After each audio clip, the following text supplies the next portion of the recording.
We had finished up looking at the notes on chapter 3. As I mentioned this morning, we'll be looking at the questions, uh, reviewing over our material that we've covered. And we were trying to take a different approach as we study the book of Matthew. On the outlines, I put the parallel counts, but we'll not be doing the parallel counts other than just for everybody who's preparing ahead of time to read and to study. But then we'll have the questions this morning, and like I said, engage discussion. Please feel free to speak up. As I'm practically out of wind here this morning, so I certainly would appreciate that. Question number one, and I didn't put the questions on. I'm not sure you could read that. That's probably too small. I probably should put it on a couple of different charts. But does everybody have a copy of chapter 3? Then the first question is, who was the voice crying in the wilderness?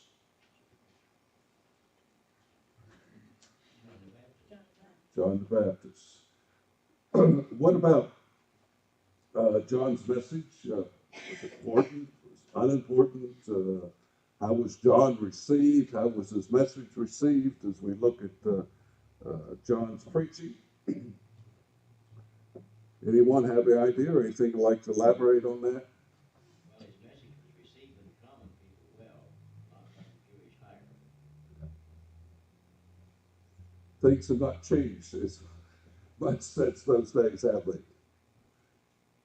Anyone else, Ken? It's interesting that God sent him to cry in the wilderness. You think if you want to have maximum effect, you start in the population center.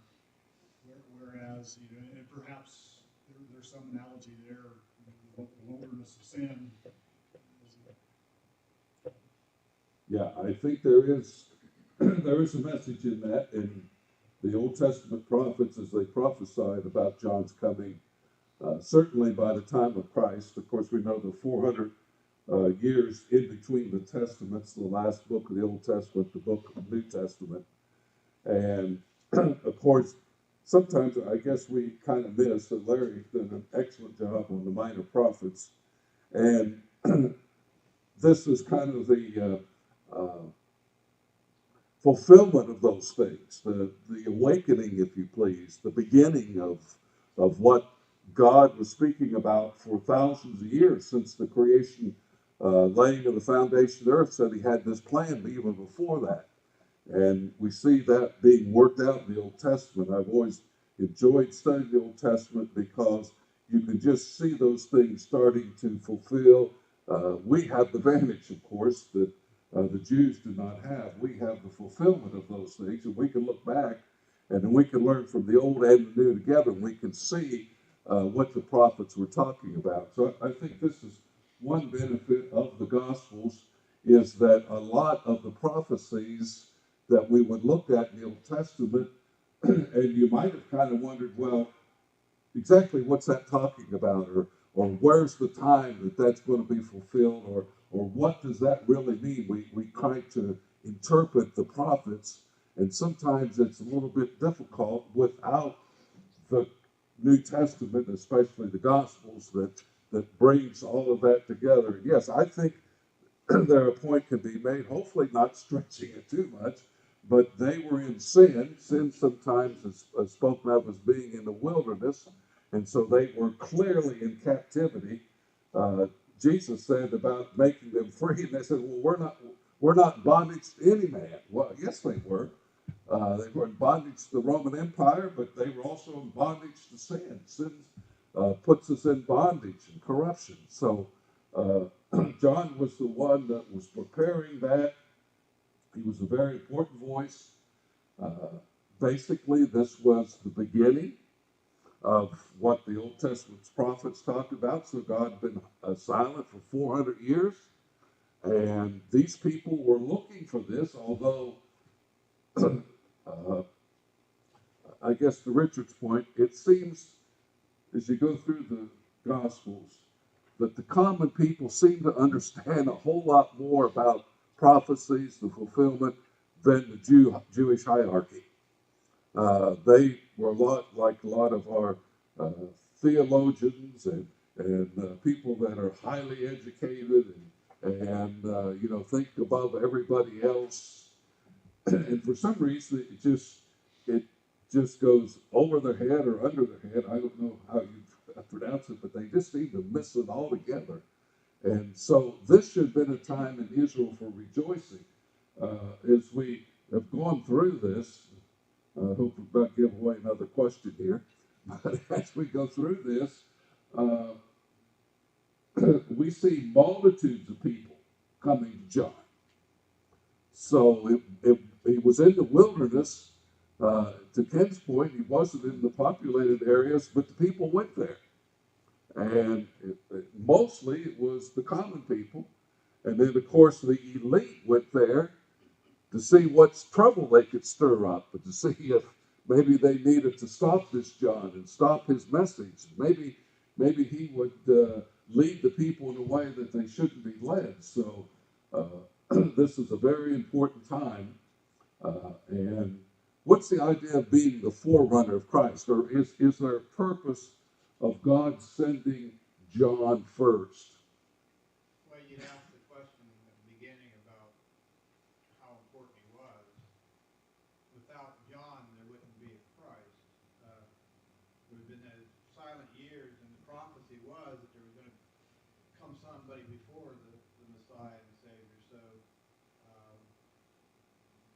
it was critical that John be first. And I suppose that during those years before Christ, if one would come up and say he was the Messiah out of the blue, that would be an indication that he wasn't. Because the prophecy not only prophesied of the Savior, but he prophesied of the one that would come to prepare the way of the Savior. So without John the Baptizer, there would be no Christ. So it's really an indication of kind of a getting the world ready for the message that was about to come. Yeah, we see the birth of Christ, and John's born very similar period of time, and they were relatives, Mary, Elizabeth. They they knew about one another. There was a certain amount of revelation given to Mary, obviously, to Elizabeth and her husband. And remember what happened to her husband? Yeah, he was a little presumptuous, and his voice got cut off till John was born. And so their relatives, and of all people in the world, those two particular ones were chosen out of everybody else. You just look at that, and then you see the birth of Christ. Simeon, I believe it was Simeon, and Anna, the prophetess, one of the two, as he was presented, or Simeon, looking for Christ. You remember? All the male children 2 years and under were in that particular area where he was born. And there he had been there at that time. All this event happened, and they didn't know. He didn't know what was going on. He had no idea. It's the same one, I believe, Herod, that killed his own family members because he was jealous, afraid that they were going to take over his throne. So it tells you of the character of the man. So all of these events, of course, was prophesied by God. That's the miraculous part of it. You see how God fulfilled all of this, and the Messiah was in plain sight, and here comes John. Did John know that Jesus was the Christ? Not until he baptized him. Yeah. When he actually learned that he was the Messiah or the Christ. Yeah. So they were relatives, and one of the Gospels, and I think it's Matthew or Luke, I think it's mentioned in Matthew, where they had gone to the temple for Pentecost. Since after Christ was a child, they would go to Jerusalem once a year for the feast. And so we don't know a lot between his birth and 12 years of age, but yet every year they made this journey from where they lived to Jerusalem, Elizabeth and her family would have been there. You just think about those common people all together. You just kind of think of how miraculous this was. It's just like our families. In the midst of our families, maybe, and that's what they were families. They knew one another. They maybe traveled with one another. They went to Jerusalem with one another. They would have had family reunions at times and all the things that you and I do. And I don't know that they fully knew. I guess it'd be a matter of speculation. But I don't know if Mary and Elizabeth and the families that were involved in that fully knew what God had planned through them. But I find that amazing. And I also find amazing that every year the Lord was there. So from birth to 12 years of age, he would have been at Jerusalem. uh, and of course, that's the only record we have is when he was 12. And he confounded the lawyers, the doctors, those that were called the religious elite and educated. He confounded them. He taught them their level and above, and they were really amazed as we continued Matthew, get into some of the later chapters. When Christ spoke several times, and in the other Gospels too, the people were amazed at him because they said, "Never a man spake like this one." And so you just think how revolutionary that was for the Messiah to come, for John to preach. And that kind of brings us to the next question, because I think this is all tied together. What was John's attire and what did it show? Clothed in camel's hair and had a leather belt. Okay. You know, Mike, for the longest time, this verse bothered me, wondering what was John thinking? But just with what we've been talking about this morning is there needed to be a contrast drawn between the hierarchy in Jerusalem. Some say, well, why didn't John start there with people as they would gather around the temple and all? But this was predetermined as a purpose to draw people away from, you know, in today's world, I was watching the coronation yesterday a little bit, and all the pomp and ceremony of the religious aspect, people just look at that and say, what? And those of us who stand on truth and without the pomp and ceremony is what people gravitate to. And I think that's why John was the way that he was. The people came away from Jerusalem out to the wilderness to hear a message that they didn't hear in Jerusalem. What was the curse of one of the seven churches of Asia about materialism? They thought they were one thing. Christ said something else. They were rich, but they were poor. They thought they were rich, but they were poor. They were naked. They were blind. And certainly, just to mention the coronation, I saw a little bit of it, but what was really amazing was the comment, God and country. So all of a sudden, you got all this pomp and this beautiful stuff. Then they think about God. So that makes you wonder. Richard, did you hold up your hand? Oh, I'm sorry. I thought I saw a hand over there. You were into the thing, see. And any time something good is going on, it's God and country, see. And people that never go to church or something bad happens to them, then they blame that on God also. Yes. Yeah, and it seems to be that's the only time they think about religion. That's the point. And they're connected together. England is connected together. The hierarchy of the royal family and religion are tied together. And all those things they were doing were significant because that's the way it had been throughout generations. So that's what they were showing there. But as to John's point, and I think everybody else's point, John saw that they were in the wilderness. They were in sin.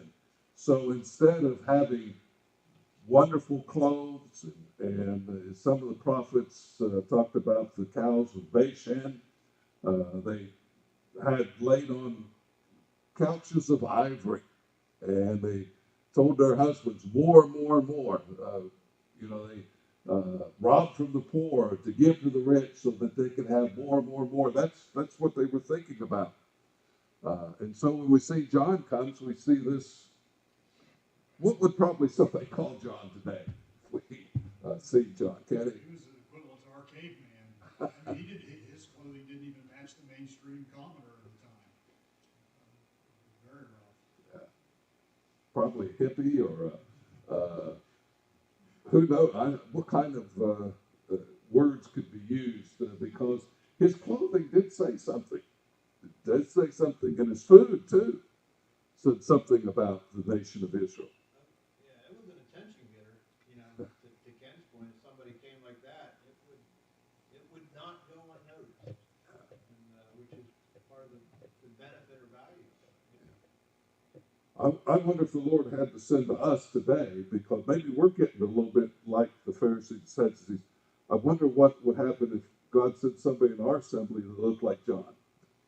What would the reaction be? The backseat? Well, the thing about John, the way he was dressed, what he ate, showed that he wasn't in it for the materialism. He wasn't in it for the money gain. He was in it for the message. Yeah, we've not got to the point of his death, but he didn't even hold back from the king, did he? No, he preached the truth as it was given, instructed to him, without fear. So we really see John in a different light as we look at the Gospels, and a very, very important part of God's message. They were in a spiritual wilderness. John wore clothing of captivity. This is the type of clothing that you would have expected when they were in bondage and in captivity to the Israelites, when they went into Babylonian captivity or Syrian captivity. Some of them references to made that they were chained together at the noses. Some of them was barefoot and naked, as it calls in the Old Testament. They were taken away from their homeland and everything they knew, and many of their families were destroyed. So John certainly represents clearly the world taken over by sin. And by the time of Christ, these religious leaders had no real idea what the law taught. And Jesus spent a lot of times in the gospel. Here's what you say, but here's what was really the truth of the matter. And of course, the contrast to me is very striking between the Old Testament message and the New Testament message, because there's a stark difference between the messages between the two, especially as the hierarchy considered it. And Christ gave a more of a spiritual attitude towards it, more directed to the heart of man as opposed to the materialistic things, to the spiritual part of man, to our connection with God, without all of the trappings of wealth and prestige and all those other things John came to preach to the people. Anyone else have something they'd like to add to kind of help our understanding there? Mike, I'm not going to make a comment. I'm going to ask a question. I guess I'm not prepared for this, but didn't John's clothing also have something to do with the fact that he was Elijah that was to come? Do I remember that correctly? Yes. That there are some similarities or parallels there as well. But due to the fact that he was Elijah that was to come, that was prophesied in the Old Testament. Of course, when they asked him if he was Elijah, he said no. Yeah. But nevertheless, do I remember correctly or not, Yes, Mike? yes, you remember correctly. And that was, I just kind of looked through, I guess I didn't ask it here in this questions, but I think we had covered that about the prophecy and the coming. Matter of fact, a lot of them thought it was Elijah was supposed to come. Just like in Acts chapter 2, they thought it was David was going to be put on the throne and not Christ. They had a great deal of confusion on that. So that tells you the lack of the study that the Jews did the hierarchy. They weren't searching the scriptures, the Old Testament scriptures for sure. They were reading too much of their own traditions and their own doctrines, and they weren't embedded in the Word of God. Now, I don't mean that as a wholesale condemnation against the whole nation, because we see some of the common people that seem to understand that this was going to happen.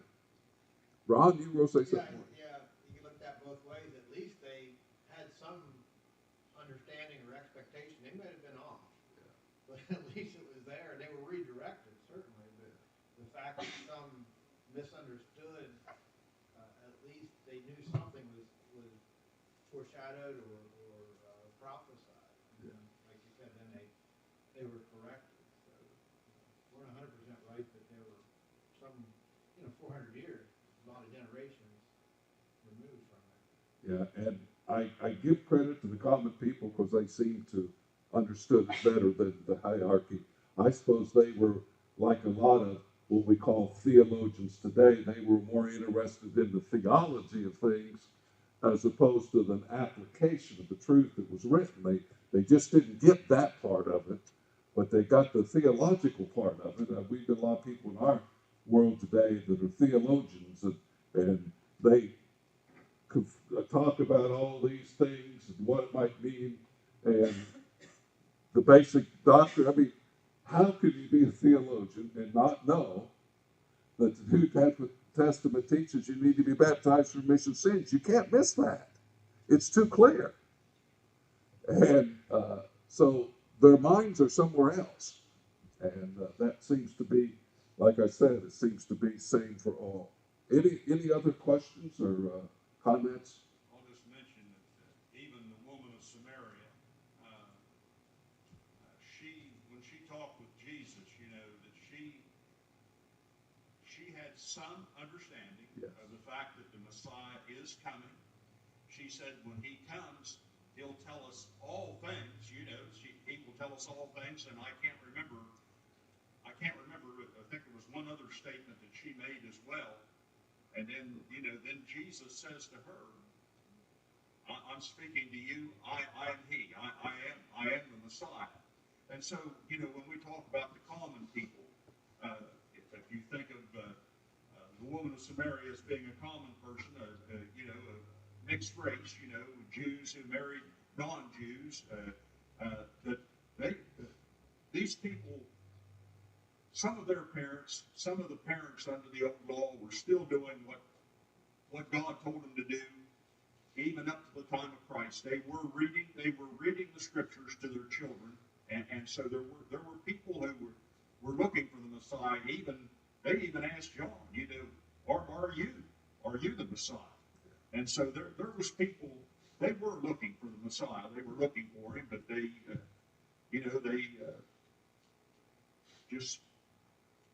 didn't have all the particulars, which is what what Peter said about, that even the prophets that prophesied about these things desired, to look into the full scope, the meaning of them, and it was withheld from them. So it's been revealed to us. We're looking back, so it's easier for us than it was for them. Yeah, and I'm amazed that since you brought the Samaritan woman, that basically she took into Samaria and said, as one of the apostles says, we found the Christ, or at least you look. They came and they listened to him, and so they even got a taste of it before the beginning of the gospel and the bringing in of Jews and Gentiles, including the Samaritans, which the Jews, especially if any had been converted, they had trouble with the Gentiles not being circumcised, and they certainly would have had trouble with the Samaritans because they were half Jews. But there's a lesson in that too, when you think about it for our society. Anyone else? Yeah, there's so many similarities between what Tim brought up with the Samaritan woman and others. But there was an expectation, or maybe it was foggy. Even to the point where, well, some people tell us to worship on this mountain and another mountain, and Christ clarified that. So not unlike today, with religious confusion and the need for clarity. and the need for somebody like, Christ and John in the wilderness, but that same, that same, general knowledge, but lack of clarity is in the world today. And it takes us to provide clarity and redirection, but, Christ clarified, because it had created in a different sects or families when he said, well, there's a group that's going to, worship on this mountain and that mountain. So a lot of the same things that are challenges today in terms of redirecting, even, back in Mars Hill and the unknown God, and I'm going to declare it. So there was some knowledge and the need for bringing them to Christ. And so that's the important part that John played in all of this, was bringing this to light and the things that they had learned about from one generation to another generation. And as Tim points out, it's even surprising that the Samaritans would have even been thinking about this, because they, I don't know that it's true, because I only have from what you could read and understand, but some commentators said that the Jews would go clear around Samaria. If they had to go to the north, they wouldn't even go through it. They had such hatred towards the Samaritans. And so that's a lesson for our society too. Next question, where did people come from who were baptized of John?